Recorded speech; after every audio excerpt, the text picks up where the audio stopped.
Oh Santa Madre Divina, gracias porque día y noche habitas dentro de nosotros, pues somos tu templo consagrados por tu acción sacrosanta. Gracias, Espíritu de amor, Espíritu divino. Te pido, amado Espíritu, nos concedas oídos abiertos en el corazón para escuchar la palabra de Dios, sencillez y humildad para acoger esa palabra y vivirla intensamente, pues la palabra de Dios hace de nosotros criaturas nuevas. Gracias, Jesús, gracias, Abba. En el tiempo y cultura de Jesús, hace 2000 años, el niño no tenía ninguna posición social, era nadie. Los niños no cuentan en la sociedad hebrea hace 2000 años. Y los discípulos de Jesús, que habían sido escogidos por nombre, estaban muy orgullosos de ser al gran maestro, a quien todas las multitudes aplaudían. Y solían discutir entre sí quién se llevará el puesto más importante, la cartera de ministro del Interior Y un día Jesús reunió a los discípulos, tomó a un niño y lo puso en medio y les dijo: mira, si no os hacéis como este niño, no soñéis en carpetas en el reino, que no vais a entrar en el reino, ni siquiera una sillita, que no vais a entrar en el reino.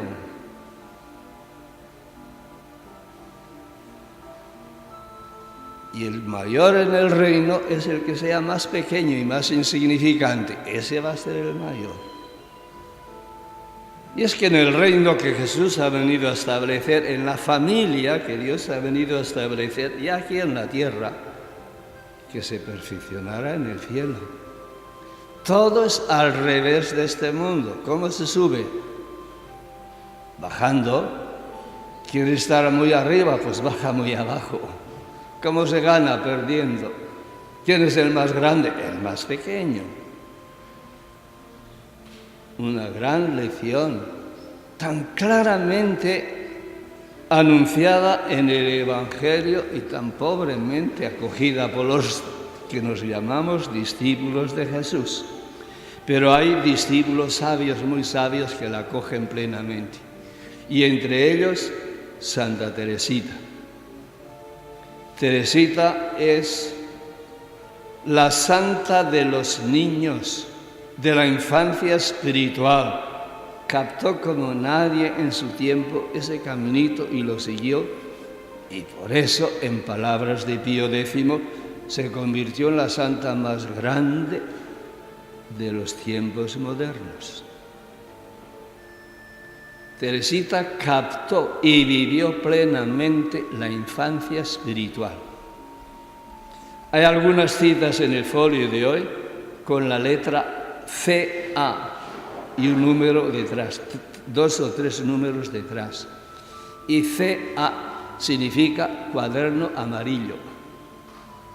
Cuando Teresita estaba ya muy enferma, los últimos meses de su vida, la madre Inés, que era su hermana, la cuidaba y muy cuidadosamente iba tomando nota de frases que Teresita en la enfermería iba diciendo espontáneamente y las escribía en un cuaderno amarillo.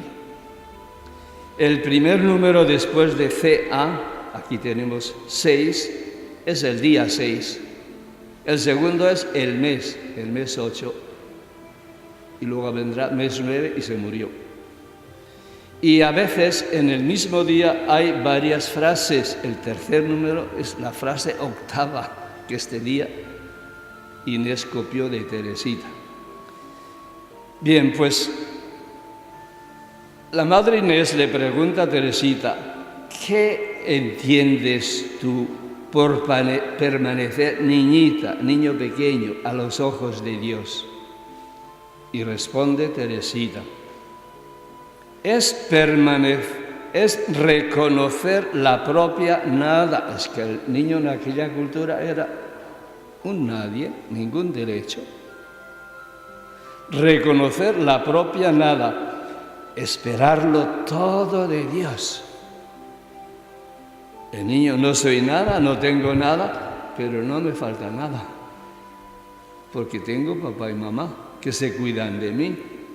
Y nosotros tenemos un papá todopoderoso en el cielo. Reconocer la propia nada, esperarlo todo de Dios como un niñito lo espera todo de sus padres. Es no atribuirse a sí mismo las virtudes que se practican. Que todos somos buenos y hacemos cosas buenas, pero lo hago porque yo soy bueno. Si yo soy pobreza, lo hago porque Dios me ayuda.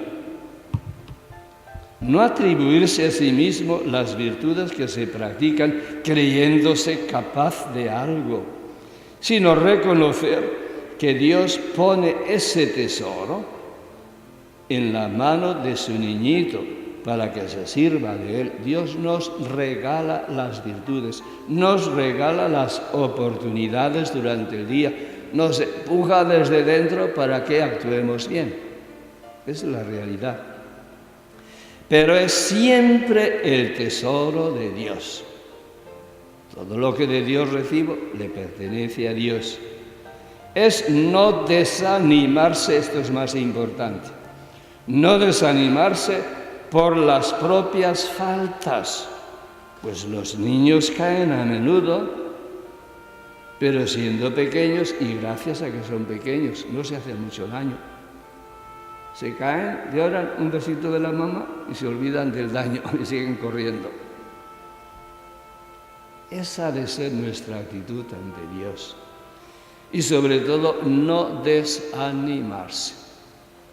Que las personas que nos creemos buenas, porque hemos recibido una buena educación y tenemos una formación, sobre todo un poco legalista, nos culpamos inmediatamente cuando actuamos mal, y eso hace mucho daño. No culpabilizarse nunca. Somos responsables de nuestras acciones. No somos culpables porque Dios nunca nos culpa. Por desgracia, una espiritualidad trasnochada de hace un siglo sí nos hacía sentirnos culpables porque pecamos y hacemos cosas. Pero eso es un error, totalmente opuesto al Evangelio de Jesús, que no somos culpables. Que cuando le están martillando al Hijo de Dios en la cruz, Padre, perdónales porque no saben lo que hacen, que no son culpables, son ignorantes. Somos responsables, no somos culpables. Y por desgracia, esas ideas antievangélicas se metieron en la liturgia y las tenemos. Y estamos diciendo mea culpa y mi más gran culpa y he ofendido a Dios, pero que es contra lo que el Evangelio nos enseña.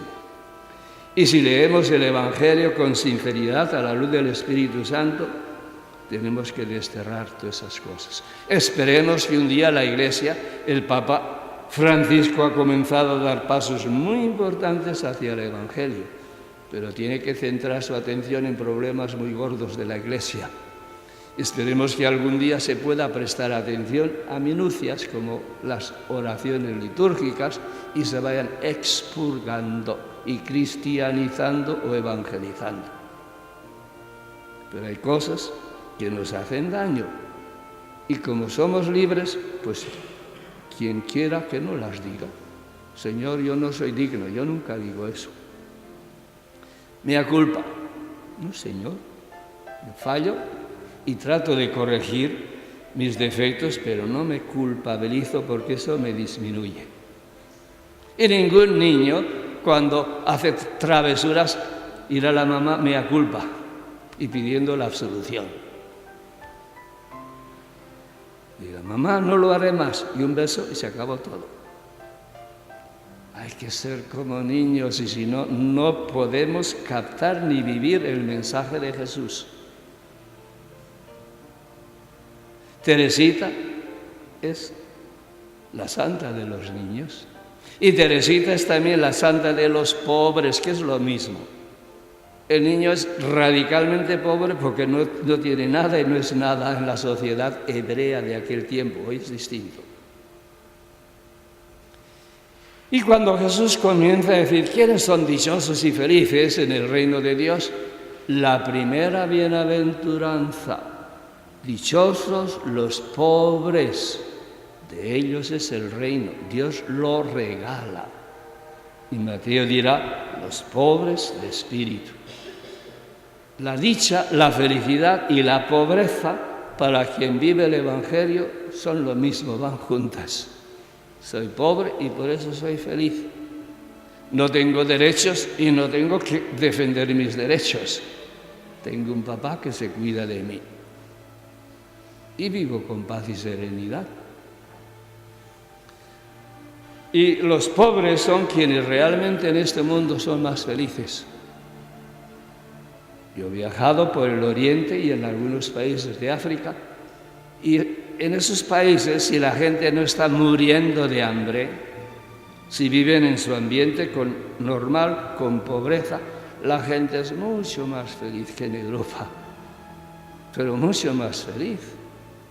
Otra cosa es cuando ya están aplastados y en la miseria. Que la miseria no es una bendición, la pobreza sí. La India hace 30, 40 años era un país agrícola, básicamente, y la agricultura dependía de las lluvias. En una zona de la India habían fallado las lluvias, creo que 3 años consecutivos, y estaba aquella zona de pena. Y un señor representante de no sé qué ONG o como le llamen, de Europa, cristiano se supone, vino a evaluar los daños para enviar alguna ayuda. Y cuando vio aquella pobreza, usó una expresión irreverente hacia Dios. Es que Dios tiene la culpa de todos los males. Y un indiecito, un viejecito, un montoncito de huesos y pellejo, le plantó la cara y le dijo, Señor, no hable así, nos ofende. Para nosotros cristianos, era un cristiano, para nosotros cristianos todo es gracia.